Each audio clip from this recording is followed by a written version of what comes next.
Hello અને નમસ્કાર મિત્રો, કેમ છો બધા? મજામાં ને? મિત્રો, હું મહેતા ફરી એકવાર સ્વાગત કરું છું તમારું તમારી પોતાની ચેનલ પર. મિત્રો, શિયાળો ભરપૂર જામી ગયો છે અને શિયાળામાં આપણા ગુજરાતીઓમાં આપણી ફાટેલી ત્વચા માટે ઘણીવાર એકદમ રૂક્ષ થઈ ગયેલી ત્વચા માટે જો કોઈ એક વસ્તુનો વર્ષોથી ઉપયોગ થતો આવ્યો હોય તો એ છે વેસલીન.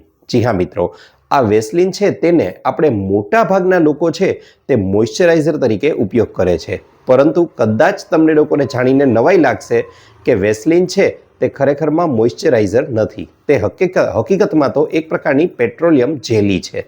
હવે આને જ્યારે તમે તમારી સ્કિન પર, ચહેરા પર, હાથ પગ પર લગાવો છો ત્યારે એનાથી બને છે એવું કે તમારા ચહેરા પર, તમારી ચહેરાની સ્કિન પર અથવા તો હાથ પગની ત્વચા પર કોઈ જગ્યાએ મોઇશ્ચરાઇઝર છે તો તેને તે લોક કરવાનું કાર્ય કરે છે. સમજાય એવી ભાષામાં કહું ને તો આ જે વેસલીન છે તેને તમે ત્વચા પર લગાવો છો ત્યારે ખરેખરમાં તેનું એક પડ તમારી ત્વચા પર આવી જાય છે, એક આવરણ છવાઈ જાય છે કે જેથી કરીને અંદર જે તમારે મોઇશ્ચર, જે ભેજ રહેલો છે તે ત્વચામાં જળવાઈ રહે છે, એ સિવાય કંઈ અન્ય લાભ આપણને નથી મળતો. તો હવે આ વેસલીનની અંદર આજે હું તમને લોકોને જણાવવાનો છું કે એવી અન્ય 5 કઈ વસ્તુઓને ઉમેરી દેવામાં આવે તો જેનાથી કરીને આ વેસલીનથી માત્ર આપણું મોઇશ્ચરાઇઝર લોક નહીં થાય પણ ત્વચાને અન્ય ઘણા બધા ફાયદાઓ પણ જોવા મળશે. તો ચાલો જણાવી દઉં. અને આ વસ્તુઓને ઉમેરી જ્યારે ચહેરા પર કે અન્ય શરીરની ત્વચા પર લગાવવામાં આવશે તો તેનાથી તમારો ચહેરો છે, તમારી ત્વચા છે તે યુવાન તો લાગશે જ પણ તેની સાથે સાથે એકદમ સ્મૂથ બની જશે, ચમકદાર બની જશે અને ચહેરો હશે તો એકવાર ફરીથી તે રૂપાળો અને એકદમ યુવાન લાગવા લાગશે. તો ચાલો જણાવી દઉં કઈ કઈ છે તે વસ્તુઓ. મિત્રો, નંબર 1 ઉપર જે વસ્તુને સ્થાન આપવામાં આવેલું છે તે છે એલોવેરા જેલ. જી હા મિત્રો, એલોવેરા જેલનો મતલબ કુંવારપાઠાની અંદર રહેલો જે રસ છે તે. હવે કુંવારપાઠાનું એક પાન લઈ લેવાનું છે, જો શક્ય હોય તો ફ્રેશ કુંવારપાઠું લઈ આવવાનું, જો ન હોય તો બજારમાં એલોવેરા જેલની ટ્યુબ પણ મળે છે, એ પણ લઈ શકો છો. હવે 1 ચમચી જેટલું તેમાંથી કુંવારપાઠાનું જેલ એટલે કે એલોવેરા જેલ લેવાનું છે અને 1 ચમચી જેટલું આપણે લોકોએ વેસલીન લઈ લેવાનું છે. બંને વસ્તુઓને બરાબર રીતે એક વાટકીમાં લઈ મિશ્ર કરી દેવાની છે. એકદમ એકબીજામાં ભળી જાય ત્યારે તમારી જે કોઈ પણ જગ્યાએ શરીરમાં ત્વચા રૂક્ષ લાગતી હોય, પછી એ ત્વચા પરને, ચહેરા પરની ત્વચા હોય, હોઠ હોય, કોણી છે, ઘૂંટણ છે કે પછી પગના ફાટેલા તળિયા છે, આ તમામ જગ્યાએ તમે આ મિશ્રણને લગાવી શકો છો. હવે ક્યારે અને કેવી રીતે લગાવવું તો એ જણાવી દઉં. માની લો કે તેને તમે તમારા પગના ફાટેલા તળિયામાં લગાવો છો અથવા તો ચહેરા પર લગાવો છો તો આ માટે થોડું મિશ્રણ હાથમાં લઈ અને તેને હળવા હાથે મસાજ આપી અને સમગ્ર ચહેરા પર લગાવી લેવાનું છે. ત્યારબાદ 1-2 વાર થોડી મસાજ આપી અને તેને આખી રાત્રિ સુધી તમે રહેવા દેવાનું છે.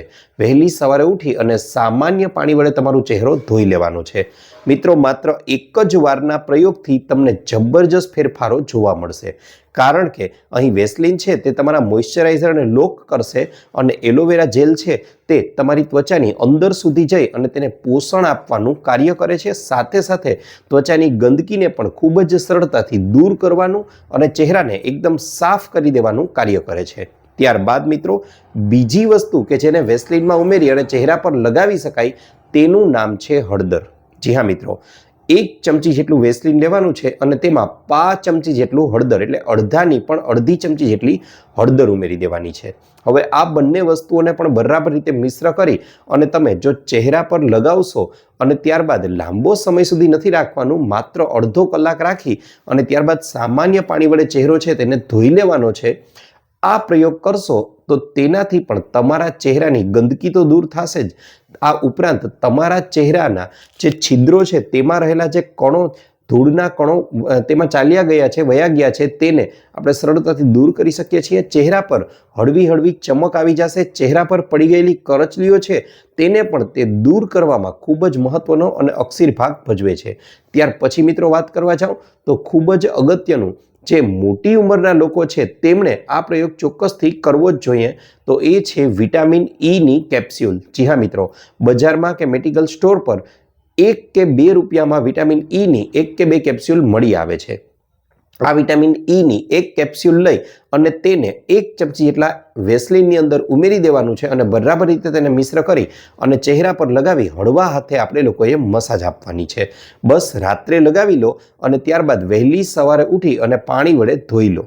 આ પ્રયોગને અઠવાડિયામાં 3 થી 4 વાર માત્ર રિપીટ કરશો ને તો મિત્રો ગેરંટી સાથે કહું છું, તમારી છે એકદમ મોટી ઉંમરે કરચલીઓ ચહેરા પર પડી ગઈ છે, ચહેરા પર ડલનેસ આવી ગઈ છે, ચહેરાની ચમક ચાલી ગઈ છે, તે ફરીથી આવી જશે અને ચહેરો એકદમ સુંદર અને પ્રભાવી લાગવા લાગશે. ત્યારબાદ મિત્રો આગળ વાત કરવા જાઓ તો ચહેરાની સુંદરતા ફરીથી લાવવા, ચહેરાનો ગ્લો, ચહેરાની ચમક ફરીથી લાવવા માટે 1 ચમચી જેટલું ગુલાબજળ લેવાનું છે. ગુલાબજળ જાતે પણ બનાવી શકો છો અથવા તો બજારમાં ખૂબ જ નજીવી કિંમતમાં તમને ગુલાબજળ મળી પણ રહેશે. તેને તમે ઓનલાઈન કે ઓફલાઈન પણ ઓર્ડર કરી શકો છો. આ 1 ચમચી જેટલું ગુલાબજળ લેવાનું છે અને તેમાં 1 ચમચી જેટલું વેસલીન ઉમેરી દેવાનું છે.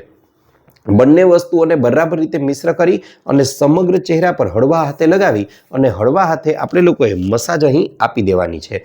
આ મસાજ આપ્યા પછી હવે તમારે લોકોએ આને આખી રાત્રિ સુધી પણ રહેવા દઈ શકો છો. વહેલી સવારે ઉઠી અને સામાન્ય પાણી વડે ચહેરો છે તેને ધોઈ લેવાનો છે. આનાથી પણ એક જ વારમાં તમને ખૂબ જ સારા પરિણામો છે તે જોવા મળશે અને આનો પ્રયોગ તમે અઠવાડિયામાં 4 થી 5 વાર સુધી કરી શકો છો.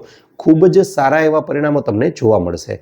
સાથે સાથે મિત્રો વાત કરવા જાઓ તો આગળની 5મી અને અંતિમ જે ઉપાય છે તે પણ ખૂબ જ વધારે અસરકારક છે અને આમાં તમારે લોકોએ લેવાનું છે મધ. જી હા મિત્રો, શુદ્ધ ચોખ્ખું મધ મળી રહે તો તે 1 ચમચી જેટલું મધ અને 1 ચમચી જેટલું એલોવેરા જેલ, આ બંને વસ્તુઓને બરાબર રીતે મિશ્ર કરી અને ચહેરા પર લગાવી શકાય છે.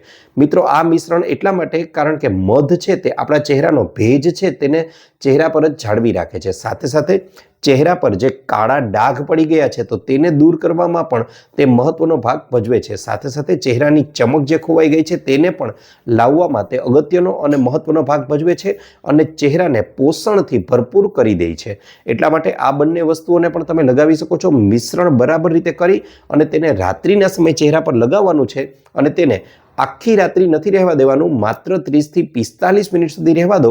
ત્યારબાદ સામાન્ય પાણી વડે ચહેરો બરાબર રીતે સાફ કરી લો. આ પ્રયોગને અઠવાડિયામાં માત્ર 3 વાર રિપીટ કરશો ને તો પણ ગેરંટી સાથે કહું છું મિત્રો, સારામાં સારા પરિણામો તમને લોકોને જોવા મળશે. હા, એટલું ચોક્કસથી મિત્રો તમને જણાવી શકું છું કે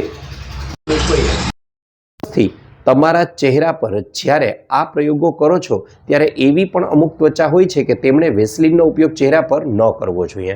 ખાસ કરીને જે લોકોની સ્કિન, જે લોકોની ત્વચા એકદમ ઓઇલી છે એટલે કે તૈલીય ત્વચા છે, જેમને અવારનવાર ખીલની માત્રા વધારે રહે છે, જેમના ચહેરા પર વધારે માત્રામાં ખીલ થાય છે, તેમણે વેસલીનનો ઉપયોગ ન કરવો જોઈએ. આ ઉપરાંત જે લોકોને ત્વચાને લગતી ઇન્ફેક્શન છે, ત્વચામાં ખંજવાળ આવે છે વારંવાર, તો આ લોકોએ પણ વેસલીનનો ઉપયોગ ન કરવો જોઈએ. આ ઉપરાંત તમામ પ્રકારની ત્વચાવાળા લોકો છે તે આ નુસ્ખાઓ, આ ઉપાય અહીં જે દર્શાવ્યા છે તે આનો ઉપયોગ કરી શકે છે અને લાભ મેળવી શકે છે. મિત્રો આ વિડીયોમાંથી આશા રાખું છું આપને કંઈક ને કંઈક તો નવું જાણવા મળ્યું જ છે.